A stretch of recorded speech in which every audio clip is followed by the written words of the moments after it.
Die-hard supporters of Muammar Gaddafi are still launching attacks on the Bab al-Azizia compound in the heart of the Libyan capital. From Tripoli's rooftops, determined snipers are able to stop entire columns of rebel fighters from advancing. Whole neighborhoods are still cut off.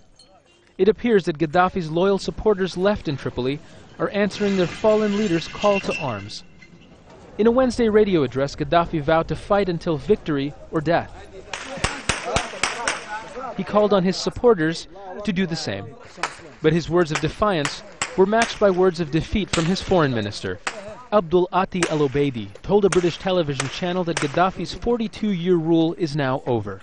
He said it's time for the National Transitional Council to take charge. Those people are all Libyans, they're not foreigners, they're not occupiers, they're people in their country. Try to mend, these injuries and go over this crisis and start their responsibility. They're responsible for the whole country. Rebel fighters are using Muammar Gaddafi's compound as a staging area. They're planning operations, loading trucks with ammunition, and discussing deployments.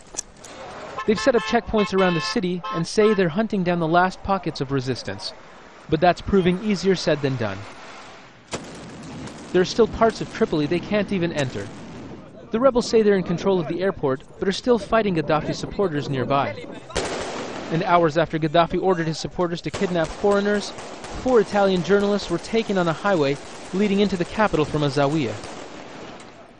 NATO air support continues to fly over Tripoli as rebels fight for full control of the capital, but the city's 2 million civilians are staying off the streets for fear of snipers, rockets, and gun battles.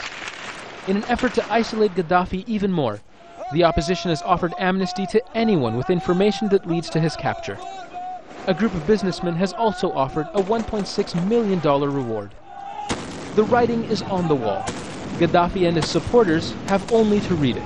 But as long as they're prepared to fight to the last man, the capital is far from safe.